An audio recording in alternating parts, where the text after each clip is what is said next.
The very first day he was there, Aunt Edith said to him, "Now, Peter, be sure not to leave the grounds alone." "Well, why not?" he asked, suddenly wondering if this was going to be as much fun as he had thought. It had been sort of a disappointing trip from Seoul, days and days locked inside the metal walls of the spaceship, and the steward had taken his mother seriously and watched him so carefully that it had been just like being back home in school. And now, this. "It's just a matter of common sense, Pete," said Uncle Gunnar. "We don't know enough about this planet. You could get into trouble, sure. We'll go down if you want, go everywhere if you want, but you can't go alone. We go together. No space explorer who rushes off by hand on a new world and gets in a scrape that his friends have to pull him out of is a hero. He's just a bloody fool. You got more brains than that, Pete. First chance I get, I'll show you through the woods, okay? And I'll take my gun along." That made it different. Wilson Pete was suddenly glad all over to be here, on a frontier planet, on his uncle's farm. And Uncle Gunnar was an old explorer himself. He'd been all over the galaxy before he settled down on Nerthus. He was a huge man, with bright blue eyes and tan, strong face. His hair and beard were red like fire, and he knew enough to call fellow Pete instead of Peter. When you're on 11, you like to be talked about, man to man. "Sure," said Pete. "Sure, I'm old enough to know that." "Fine," said Uncle Gunnar. "After all, this is a pretty big place we've got. We'll have quite a bit to see before we want to explore the woods or the hills. How about taking a look around?" "Oh, that can wait," said Aunt Edith. "You must be tired of your trip, Peter. Don't you want to take a nap or something first?" "No, I'm not tired. It was an easy trip." He had been a little tired when the spaceship landed at Stellamont, the only city on Nerthus. It was a small place, too. Just a cluster of buildings stuck on a broad green plain. Not much to look at, but Uncle Gunnar had been there to meet him. They'd gone into the noisy dimness of the spaceman's heaven, where he had a glass of ambrosiite, while Uncle Gunnar had a beer. He met a dozen men. He only remembered them dimly. Men who were pioneering out among the stars. Then they'd gone to the air car and flown to the farm. It had been a long ride through a lonely sky. Hundreds of kilometers of emptiness rolling beneath them. Not really emptiness. There were hills and forests and lakes. A seacoast glimpsed from afar. Broad valleys with long shadows sliding across them. But no men. Wind and sunlight. Murmuring rivers. But no men. Nerthus was almost disappointingly Earth-like. No moving mountains or columns of fire. Glittering alien cities. Just the wild green land, slipping away beneath a humming air car. But Uncle Gunnar made it sound interesting enough as he talked. "There's a tomorrow in this world. It belongs to the future. Man has only been a few years. There aren't many of us yet. There's more of us coming every month. It's going to be one of the greatest planets in the galaxy. And we're in on the beginning. Are there any natives? Not a one. Nerthus is one of the few planets where a man can live without any help, any artificial help, and have a place all to himself. But sometimes, I must admit, I wish there were natives. It'd make the matter a lot easier for us." "How? They couldn't work any better than a machine could." "No. Though Cosmos knows I could do with a little extra help. Edith and Tobor and I have all we can do to manage the farm, the size that it is. But it's a question mainly of ecology. Nerthus may be like Earth, basically, and even in rather fine details of biology and chemistry. But there are still some 2 billion years of independent evolution on two worlds. And naturally there are differences, and we don't know just what those differences are. Take the obvious examples.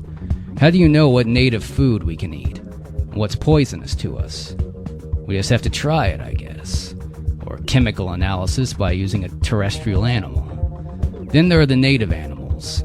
Which of them can we tame and use? Which are hopeless? The natives could tell us that. They could tell us a lot of things we need to know. And eventually, we have to understand the way of the whole planet works and fit ourselves into it. Little things like the exact composition of the soil, the bacteria in that soil, the insects that fertilize some plants, the spectral disposition of sunlight. All that would make a big difference in the success of agriculture. We haven't had too much success so far in growing terrestrial plants on Nerthus.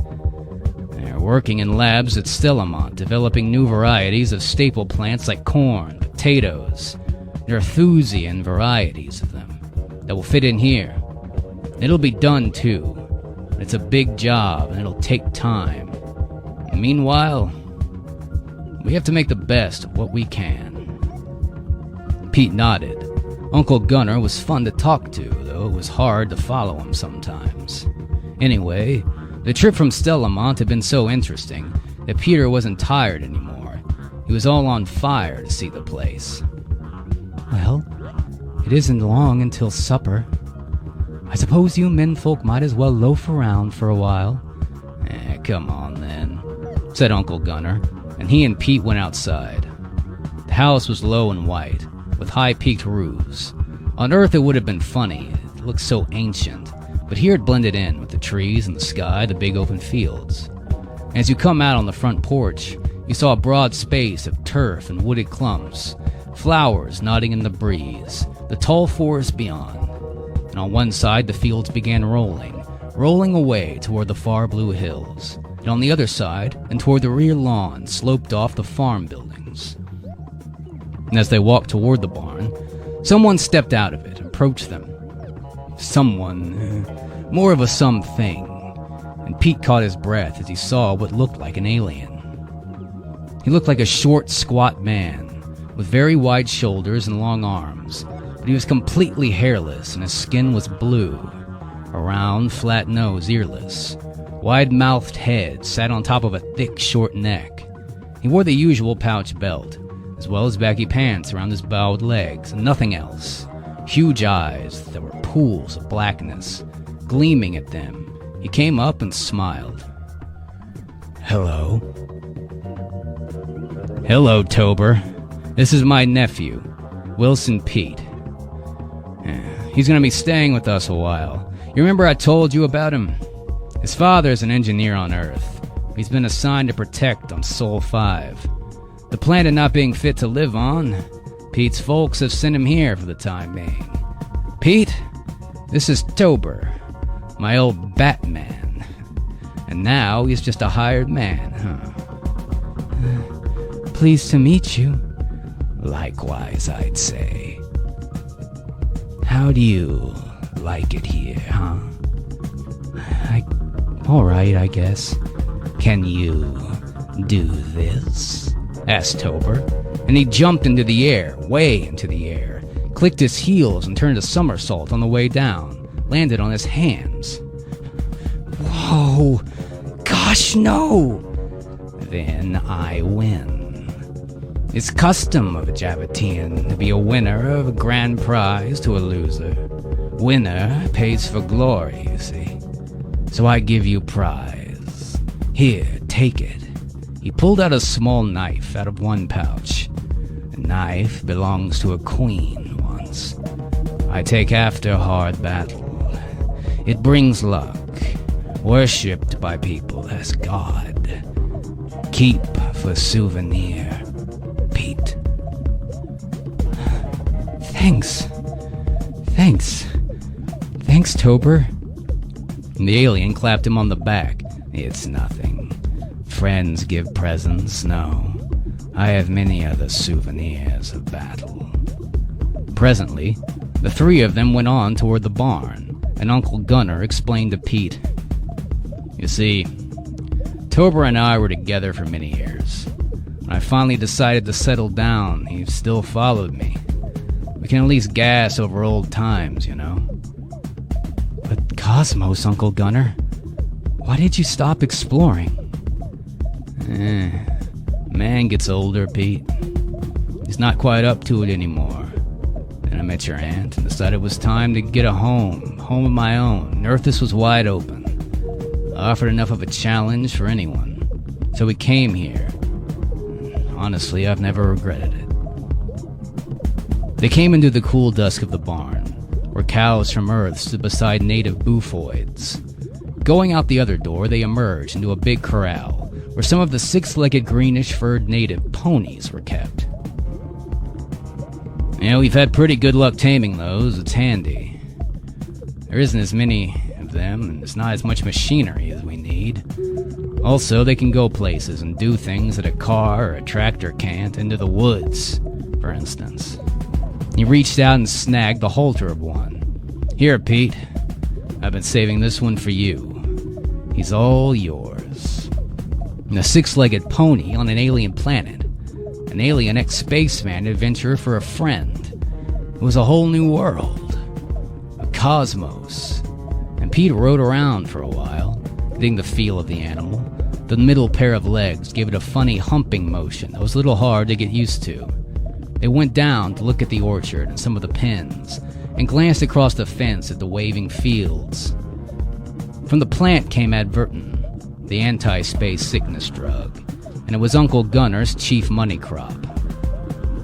Yeah, I'll be pretty busy when the harvest comes in. The neighbors. He meant everyone within several hundred kilometers. They pool what machinery and labor they have to reap and thresh it. So I'll have to walk away a bit. And you and Tober will have to look after Aunt Edith and the farm, Pete. We'll do that. Pete glanced at Tober. The sun was low in the west, filling the air with a shining gold, slipping long blue shadows over the ground. And then they heard Aunt Edith calling them from supper. "Let's go," said Tober, smacking his lips, waddling quickly ahead. Something tinkled in the high grass, a ripple of little glass bells, sweet and laughing. Pete had a glimpse of a green-furred small thing that skittered away from them, chiming and singing as it danced. "What's that?" Uncle Gunner shrugged. Not totally sure. Honestly, we just call them tinklers. They're found everywhere hereabouts, making that noise. Don't ask me what they do for a living. Nuisances.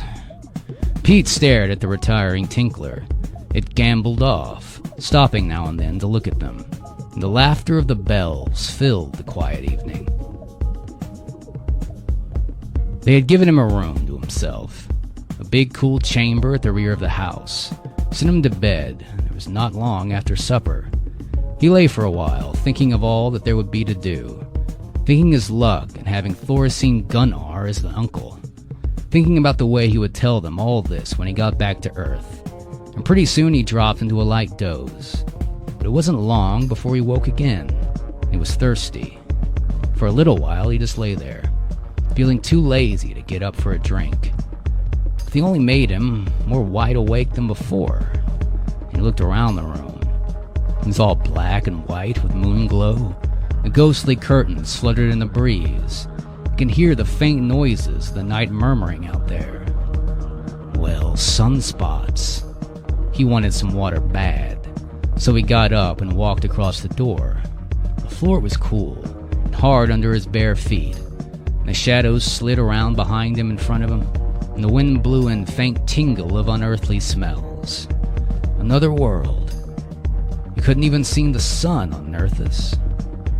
Here he was, another world. And he went quietly down the corridor toward the bathroom and got his drink. And he came out again. He noticed light, coming from around the bend in the half.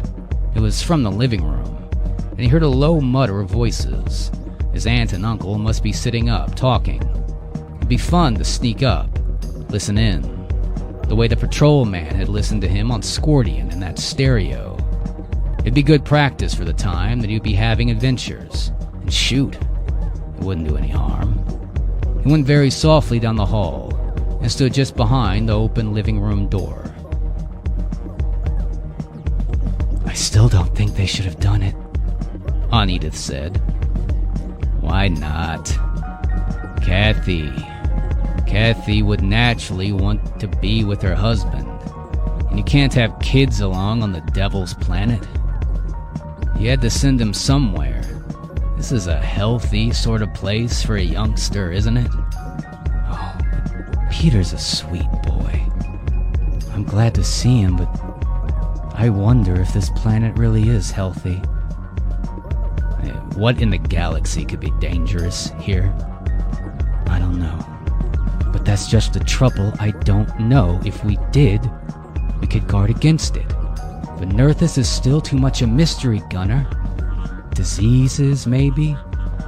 Edith, I've told you 1,000,000 times that the probability of any local germ finding a congenial host in man is vanishingly small. Sure, they did have one of those epidemics here, native origin, but that particular thing was soon licked. The chance that another organism can survive the metabolism of an alien as ours is so slight. We've got a considerably better prospect. Well, what about wild animals then? Come on now, sweetheart. You know that potentially dangerous life forms have been eliminated around all our settlements. I haven't seen a large carnivore in the woods here for at least 2 years. And Uncle Gunner got up, came across where he sat. Pete could hear him slowly heave his footsteps and feel the floor quivering ever so faintly under them. Besides, Pete's under orders to stay on the farm grounds, or even you will agree there's no danger, and Tobor will keep him an eye too. I know, Gunner, I know it all. Why have all those other children vanished off the farm? What became of those other kids? I don't know. I wish I did. Perhaps there are dangers in the woods that we don't know about. My guess is their parents got careless, okay? And they just let them go off alone. It's not gonna happen with Pete. Now, for Cosmos' sake, honey, stop worrying.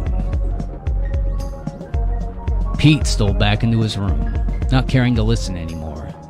He felt a little mad about it, as if he could take care of himself. But he'd obey orders like a good spaceman, if only to save the folks from worry about finding him a good licking. And as he got back into the room, he heard a noise from outside, and he went to the window and leaned out. It was strange.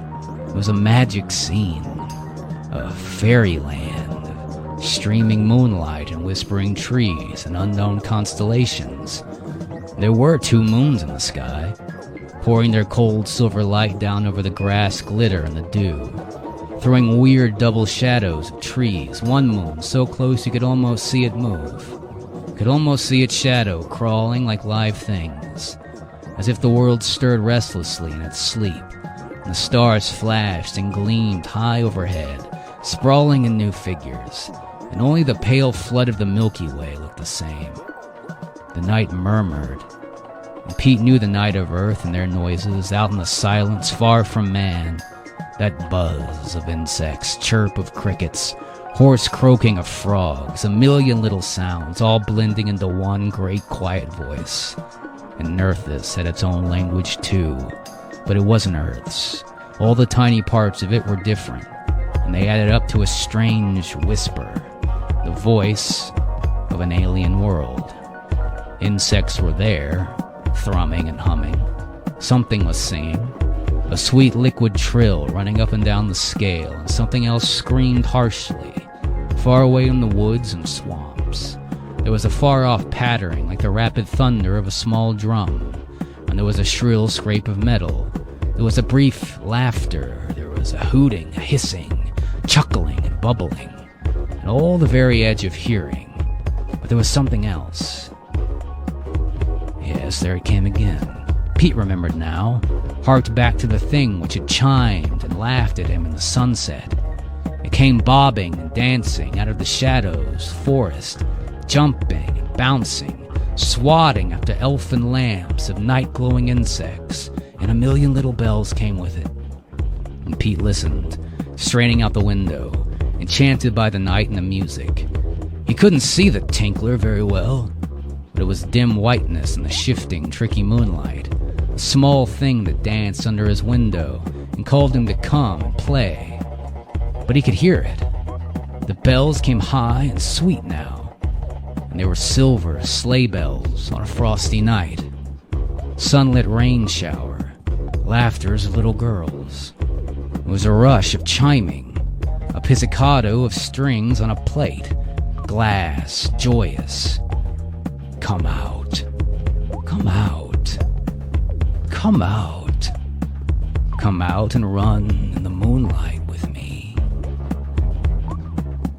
Pete whispered to himself no. He was sleepy. Some other time, though, maybe. Perhaps Tobor would come along. And after all, grown-ups thought the tinklers were just a nuisance. And they came around the house of nights and spoiled your sleep with their wistful laughter. But he had to listen to them.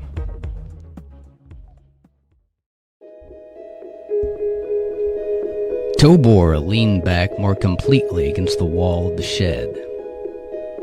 And there I was, spacesuit leaking, poison air, and minus 200 degrees all around. Everyone after me. Golly, whispered Pete. And they sat in the shade, letting dinner settle inside them while a hot early afternoon sun danced and flimmered beyond the air. Tobor had another story to tell. The being from the Javartanen was always ready to drop what he was about to say. Always glad to make some little thing for you, or show you how to do a job in the best and easiest way, letting you help him so you could learn. And he was even more fun to listen to than Uncle Gunnar. With his old accent, his exciting stories, he told Pete a lot in the first few days. Of course, when he considered how Uncle Gunnar had taken him, as a servant to begin with, how they'd been together ever since, it was funny how many adventures he'd had all by himself, how many planets he'd been to with Uncle Gunnar, and how Uncle Gunnar never mentioned it. But Cosmos, he was sure a fine storyteller, and he wouldn't lie to a fellow. Well, what do? There I was, trapped against the cliff of frozen nitrogen, spacesuit leaking, power pack gone, blaster mostly empty, and all those hundreds of natives coming for me. What was I to do? Give up a sacred jewel? Save my life that way? And he looked hard at Pete. Cosmos, what else could you do but surrender? Asked Pete. And betray the trust in me. And go back on my oath. Not Tobor. Die is a little thing. Small Pete. But to die is much honor. And I began to have an idea. I began thinking mighty hard, you bet. I had a jewel to defend. Near out of the blaster charge. But still, plenty brains I had, yes. Tobor! Tobor jarted. He looked guiltily at Uncle Gunnar, his voice bellowed through the still air. Tobor, what in the name of Valdoeth are you... there. Uncle Gunnar came around the corner of the shed and saw them. His cold blue eyes flashed during his bristling red eyebrows. Loafing again, huh? I told you, we had to get to the bottom land. We had to get it fenced before the harvest starts, which means today. Where's the truck? We've been doing all the work, while you've just been sitting on your fat tail. I've been watching Small Pete like you told me, sir. Nothing to stop you working while you did. Now get up and help me before Cosmos. I bounce you out of here. I bounce you right up. And Tobor rose, Scowling, slouched into the shed, and Uncle Gunner lingered behind with Pete to whisper, "He's a good old man. But if I didn't blow my top every once in a while and get at him, he'd never get anything done, do you understand? You might as well come with us and watch." All right, said Pete, though he was a little mad at himself at being pulled out of the shade and having the story broken off that day. Now Tobor would be too grouchy to finish it for the rest of the day. They went into the shadowy cavern of the shed after the truck. Machinery filled it.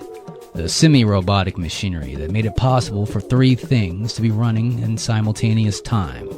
But most of the things still needed intelligent beings at the controls these days, and Uncle Gunner couldn't afford too many automatic things yet.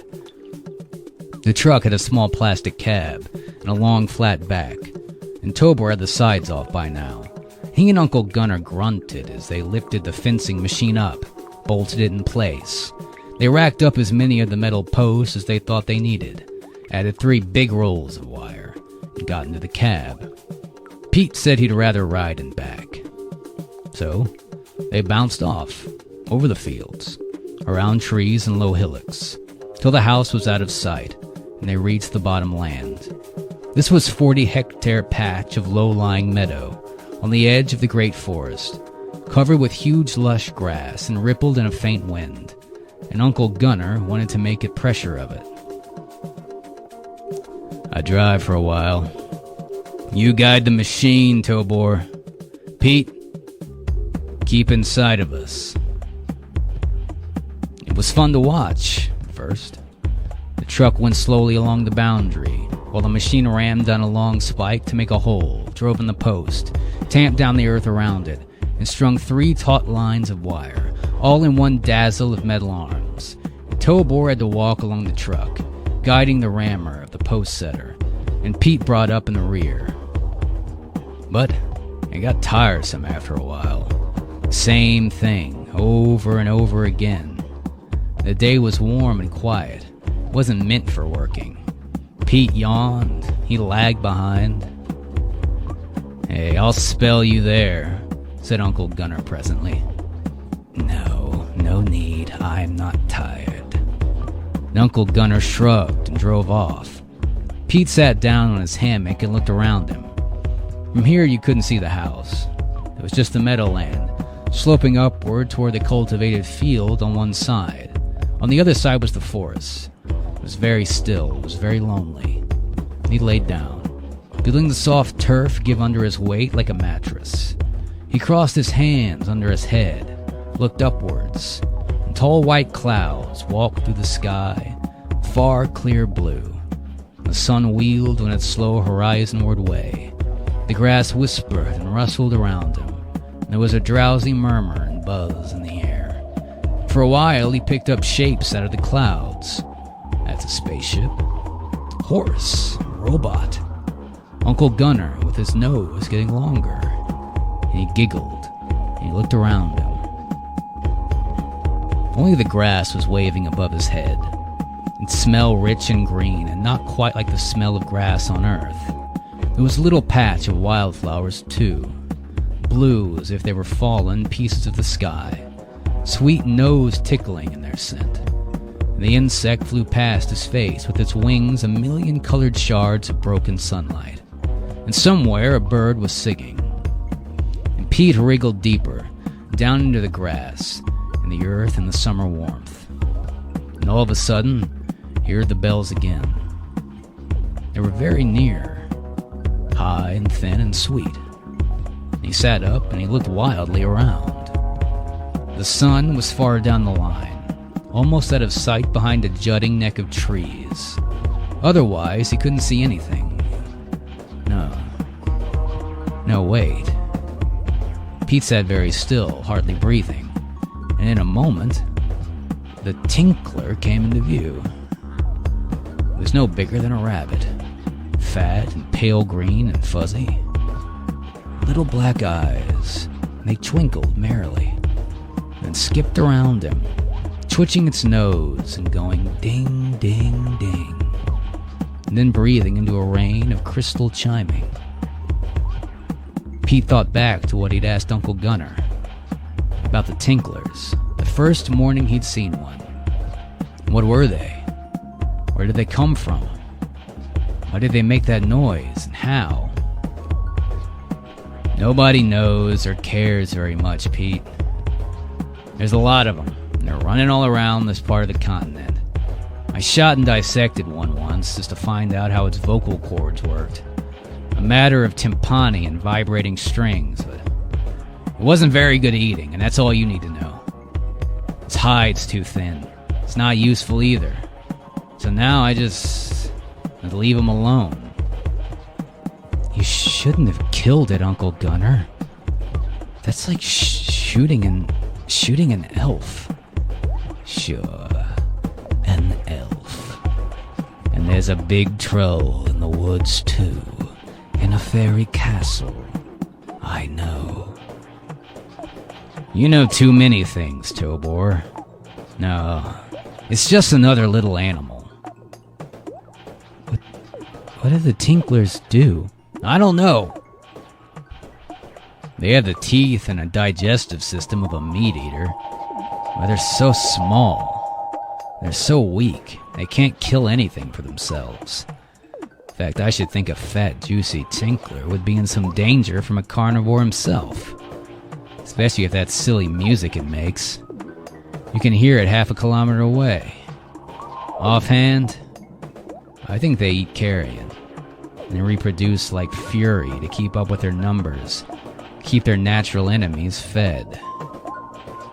And that was all. Except that Pete had seen them often. Heard them still more often. I never had a close look at one. Until now. He sat still, not daring to move. Pretty soon the tinkler quieted down and crouched less than a meter from him. Wiggled its impudent nose and wrinkled with its eyes. Hello.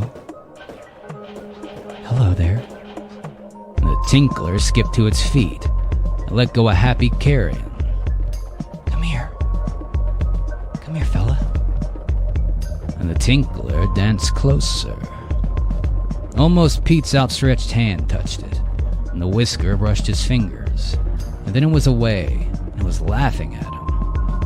Pete had to laugh too.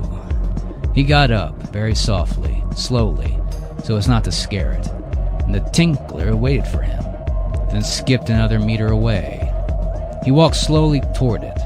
The tinkler wriggled with delight, jumped over the wild hedge as the boundary of the woods.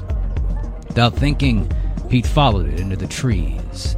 It danced close to him, brushed its soft nose against his leg, and then before he could grab it off again, deeper into the forest.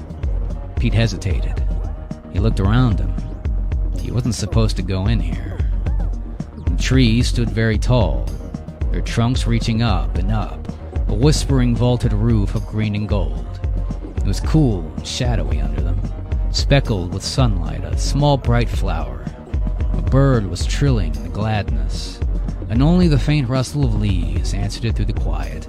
That, and the happy peal of elfin bells as the tinkler came back to Pete and circled around him, chiming and dancing, a little figure of laughter. It wanted him to follow it. Yes, there it went, off again, stopping to look back over its shoulder at him. Well, golly. It wouldn't hurt to go just a ways onward, would it?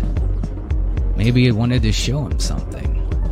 And it was nice here in the woods. The bells chimed eagerly as Pete started off. The tinkler came back, nudging him, bounded in a gleeful circle all around him, his feet, and then shot away into the farther shadows. He trudged on for a while into the trees. It was like an enchanted forest, cool, dim, and green like spots, shafts of sunlight streaming down to pick out mossy rocks and colored fungus, flowers hiding under fallen logs. Once in a while, a strange thing would streak off in the path. There was a sudden rush of birdsong as they approaching a gnarled old tree. Cosmos. What could go wrong in here? What were the grown-ups afraid of? The Tinkler bounded eagerly ahead, shaking sound out of his throat like a snowstorm turned to music, stopping now and then to look after him and wait for him with a shivering impatience. "Come on, Pete. Come on." Where was it going anyway? Where was it leading him? The notion came suddenly to Pete, so suddenly that he stopped in his tracks with the awe and amazement of it. Why, sure, that could be it. What else could be it? Nerthis wasn't uninhabited, and man wasn't alone on it. There was a native race, a race of little furry elves who spoke in silver chimes. Only the humans who roared out of the sky on their great steel ships frightened them. They hid away, deep in the shadowy quiet of their forest, and they waited and they watched. Intelligent life. He had discovered it. He hurried after his guide now, running, scrambling over logs, and dodging past thickets. The Tinkler darted ahead, a white streak in the shades. You'd never have thought the fat little fellow could move that quick, but when he saw it, he couldn't keep up. He stopped and waited. Pete had to slow down for a while. He was panting and his heartbeat was loud in his ears, but he still shivered with excitement of the tremendous discovery. Sure, the Tinkler were intelligent. Why would this one be so plainly guiding him on? Intelligent with a dancing, joyous fairy mind that sang like its voice, a mind of moonlight and magic, remote from the slow, ponderous brain of men. They had been frightened. They had hidden away. They had spied out the newcomers simply by pretending to be animals. And now they had decided the time was ripe to reveal themselves. Well, they wouldn't approach just anybody. It had to be someone they could trust, someone who would understand, a human who could tell them about his race with an insider's viewpoint, who could still feel the way they did, keep their secrets, act as a go-between. It had to be a kid. Sure. Wilson Pete, first ambassador of man to the Tinkler of Nerthis. So he went on, deeper into the woods, and the Tinkler rang, pealed, and leaped before him. Though as it sang its own strange language, it was saying something like, "Welcome, Pete. Welcome to Nerthis. The old dwellers welcome you to the realm of the fairy."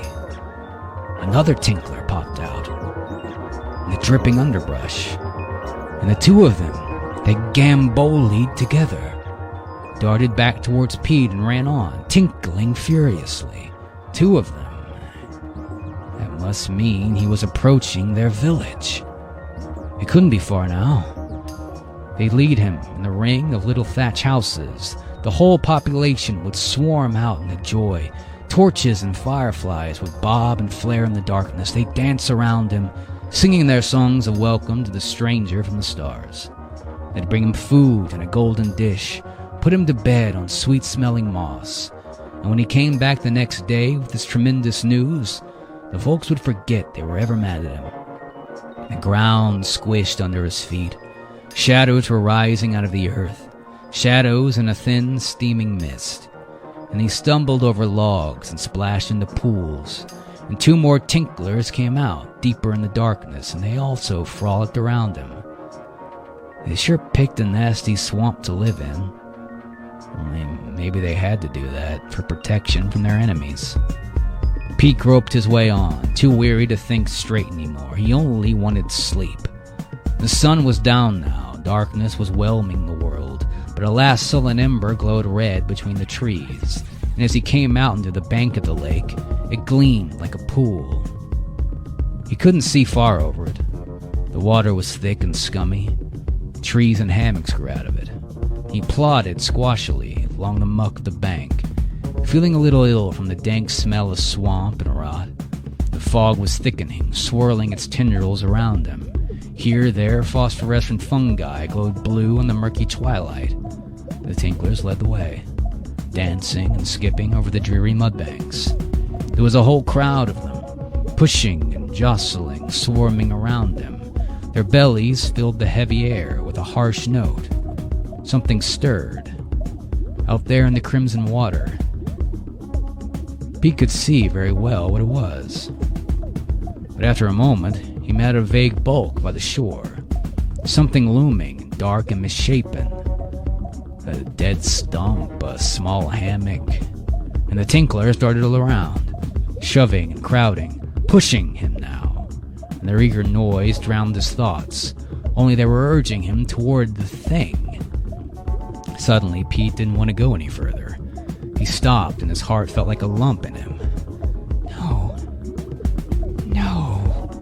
And the tinklers swarmed around, thrusting him by their weight. The last red light glistened in their eyes, and their little sharp fangs. And something closed around Pete's ankle, cold and hard, and he screamed, and the tinklers danced with glee. Ting, ting, ting-a-ting. And the monster's tentacle dragged Pete through the mud, upward, the beak that snapped and grinned with its black lump of a body. He screamed and he screamed. Help! Help! Uncle Gunner! And it slid from the bank and pulled him underwater. He drew a breath and it made a howl, and the rotten water rushed in, filled his lungs, and his head roared and swam and whirled down in the darkness, down, down, down. Something else. A hand closing around his arm. A wild moment of struggle. Pete kicked out, lashing in a crazy howling darkness of thunder and horror. And then he was gulping air into his lungs, coughing and choking.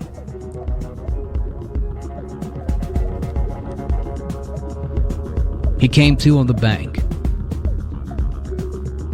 He saw Uncle Gunner's shape, huge and dark in the gloom. Uncle Gunner was holding him. He screamed and shuddered. There, Pete. It's all right, fella. It's all right now. Something of his training and self-integration came back. Psychological habits, a shaking sort of calm. And he huddled in his uncle's arms. Why did you do it?